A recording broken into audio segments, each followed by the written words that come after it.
Hello दोस्तों, नमस्कार। मैं विक्रम कुमार और आप देख रहे हैं जय भीम लाइव।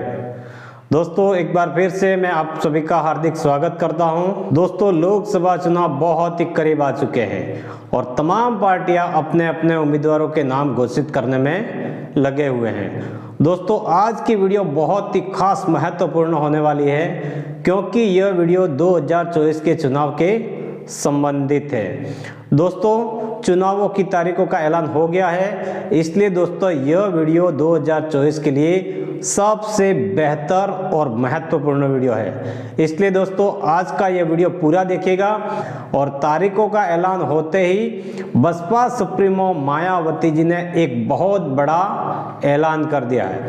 दोस्तों, उनका जो ऐलान है वो क्या है, किस तरीके से है, उन्होंने चुनाव आयोग के कई फैसलों को लेकर सवाल खड़े कर दिए हैं। दोस्तों, यह भी मैं आपको बताऊंगा और दोस्तों साथ ही साथ चुनाव की तारीखों का जो ऐलान हुआ है वह भी आपको बताऊंगा।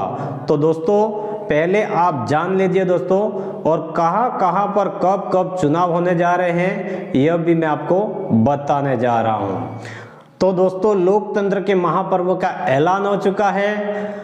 हमारे देश में टोटल 97 करोड़ मतदाता है, 105 लाख पोलिंग स्टेशन है और हमारे देश में 55 लाख ईवीएम काम करेगी इस लोकसभा चुनाव में और 1.5 करोड़ पोलिंग अफसर इस बार मौजूद रहेंगे, तैनात रहेंगे अपनी अपनी जगहों पर। तो दोस्तों 7 चरण में 2024 का लोकसभा का चुनाव होने जा रहा है। दोस्तों, जैसे ही चुनाव की तारीखों का ऐलान होता है तो हमारे देश में आचार संहिता लागू हो जाती है।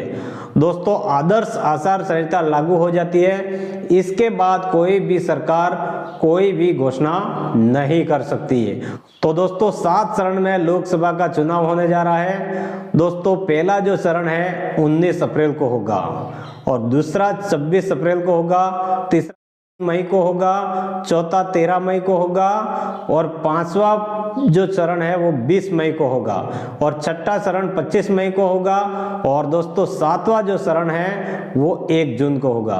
दोस्तों 4 जून को नतीजे आएंगे। तो दोस्तों वोटिंग से लेकर नतीजे तक इसमें कुल 46 डे लग जाएंगे, 46 दिन लग जाएंगे। हालांकि कुछ लोग कहते हैं कि ईवीएम से चुनाव कराने से जल्दी से चुनाव हो जाता है, बैलेट पेपर ज्यादा वक्त लेता है। अब दोस्तों ईवीएम से ही चुनाव हो रहा है, यहाँ पर भी 46 दिन लग रहे हैं। तो दोस्तों 19 अप्रैल से लोकसभा चुनाव की शुरुआत हो रही है। वैसे तो पूरे देश भर में होगी, लेकिन दोस्तों यूपी के पहले चरण में यूपी में 8 जिलों में चुनाव होगा और पहला चरण 19 अप्रैल को है। तो कहां कहां होगा मैं आपको बताता हूं। सहारनपुर, कैराना, पीलीभीत, रामपुर, मुजफ्फरनगर और नगीना, बिजनौर, मुरादाबाद। दोस्तों यूपी में दूसरा चरण होगा 26 अप्रैल को। 8 जिलों पर चुनाव होगा। अमरोहा, मेरठ, बागपत, गाजियाबाद, गौतम बुद्ध नगर, बुलंदशहर, अलीगढ़, मथुरा। दोस्तों तीसरा चरण 7 मई को होगा। यह सीटें हैं संभल, हाथरस, आगरा, फतेहपुर सीकरी, फिरोजाबाद, मैनपुरी, एटा, बदायूं, आंवला, बरेली। दोस्तों चौथे चरण में 13 सीटों पर 13 मई को चुनाव होगा और यह सीटें हैं शाजापुर, खीरी, सीतापुर, हरदोई, मशरफ, उन्नाव, फर्रुखाबाद, इटावा, कन्नौज, कानपुर, अकबरपुर, बहराइच। दोस्तों यूपी में छठे चरण की बात करूं तो छठे चरण होगा 25 मई को। 14 सीटों के लिए मतदान होगा और यह सीटें हैं सुल्तानपुर, प्रतापगढ़, फूलपुर, इलाहाबाद, अम्बेडकर नगर, श्रावस्ती, डुंगरियागंज, बस्ती, संत कबीर नगर, लालगंज, आजमगढ़, जौनपुर, मछली शहर, भदोई। दोस्तों यूपी में अगर 7वें चरण की बात करूं तो 7वां चरण होगा 1 जून को, वो भी 13 सीटों पर चुनाव होने वाला है। और सीटें कौन कौन सी है आप जान लीजिए।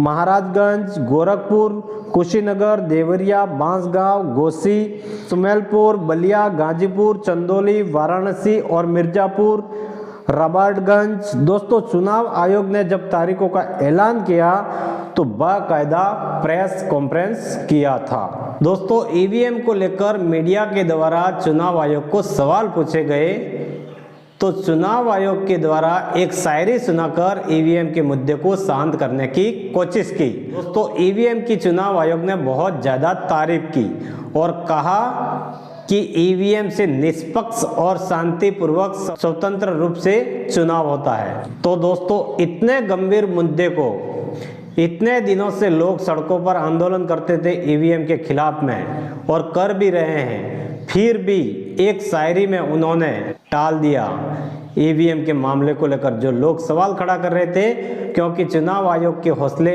इसलिए भी बुलंद हैं क्योंकि सुप्रीम कोर्ट ने जो याचिका थी सब कुछ खारिज कर दी है, सब कुछ चुनाव आयोग के मन मुताबिक होने जा रहा है। और दोस्तों चुनाव की तारीखें आपने देखी 19 अप्रैल से 1 जून तक चुनाव होते रहेंगे। और दोस्तों हमने आपको चरण में जो लोकसभा सीटें बताई बहुत ही कम लोकसभा सीटें रख गई है। ऐसा लग रहा है कि जैसे कि हमारे देश में पहली बार कोई चुनाव करा रहा हो। दोस्तों ऐसा चुनाव शायद ही कभी हुआ हो, इसलिए चुनाव आयोग के चुनाव कराने की इस तरीके पर भी सवाल खड़े हो रहे। सभी राजनीतिक दल 7 चरणों में चुनाव कराए जाने को लेकर दोस्तों सवाल खड़े कर रहे हैं। इसी बीच दोस्तों बसपा सुप्रीमो मायावती जी ने जैसे ही चुनावों की तारीखों का ऐलान हुआ उन्होंने बहुत बड़ा मुद्दा उठाया। दोस्तों चुनाव आयोग को सीधे कटघरे में खड़ा कर दिया है। दोस्तों मायावती जी ने चुनाव आयोग के फैसले को लेकर सवाल खड़े किए। उन्होंने सबसे बड़ा पॉइंट उठाया यह और कहा कि जो 7 चरणों में चुनाव कराने की घोषणा की गई है यह सही नहीं है। लोकसभा का चुनाव 4 चरणों में पूरा होने चाहिए था। अगर चुनाव 4 चरणों में पूरा होता तो समय और संसाधन का बचत होता, चुनावी खर्च भी कम होते, चुनावी माहौल में तनातनी जातिवादी सांप्रदायिकता बने रहने से बचा जा सकता था। एक दूसरा पॉइंट दोस्तों मायावती जी ने उठाया और कहा कि चुनाव स्वतंत्र और निष्पक्ष होने चाहिए।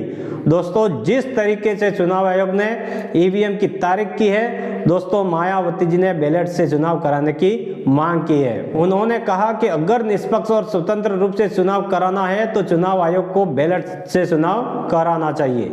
यह जो दोस्तों चुनाव की तारीखों का ऐलान किया गया है इसमें 50 दिन लग रहे हैं। ऐसे बैलेट पेपर से भी चुनाव होता था। इसमें क्या तीर मार लिया चुनाव आयोग ने, कहां समय बच रहा है, कहां संसाधन बच रहा है। दोस्तों मायावती जी ने सरकारी मशीनरों के दुरुपयोग की आशंका भी जारी की है। इसमें सरकारी मशीनरों के दुरुपयोग होने का भी शक है, इस पर भी ध्यान देने की जरूरत है। दोस्तों जैसा कि तारीखों का ऐलान होने के बाद में आदर्श आचार संहिता लागू हो चुकी है, इसलिए बसपा सुप्रीमो मायावती जी ने यह भी कहा कि सभी राजनीतिक दलों को समान अवसर मिलना चाहिए। जो चुनाव आयोग पर पक्षपात करने के आरोप लग रहे हैं इसको लेकर भी मायावती जी ने सवाल खड़ा किया है और कहा कि विपक्षियों पर कुछ ज्यादा ही चुनाव आयोग के अधिकारियों की नजर रहती है, लेकिन सत्ताधारी पार्टी कैसे अपनी रैलियों में जहर उगलते हैं उस पर चुनाव आयोग ज्यादा फोकस नहीं करता है, बिल्कुल नहीं बोलता है, बल्कि उसकी नजर जो है वो विपक्षी दलों पर और हम जैसे छोटे दलों पर ज्यादा होती है, विपक्षी पार्टियों पर ज्यादा होती है। दोस्तों मायावती जी ने कहा कि जितना ज्यादा निष्पक्ष चुनाव होगा देश में उतना ही लोकतंत्र मजबूत होगा।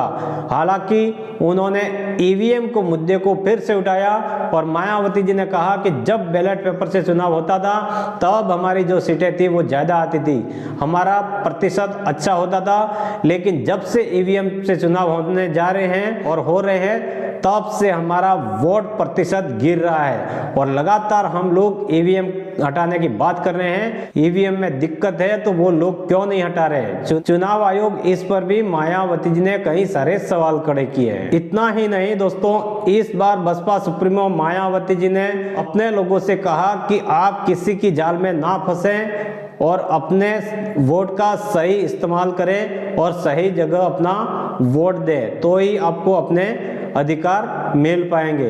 तो दोस्तों इस पूरी जानकारी के पीछे आपकी क्या राय है कमेंट में जरूर बताएं। वीडियो अच्छी लगी हो तो वीडियो को लाइक करें, अपने परिवार दोस्तों में आगे शेयर करें, चैनल को सब्सक्राइब करें। मिलते हैं नए वीडियो के साथ में, तब तक के लिए जय भीम, जय भारत, जय संविधान।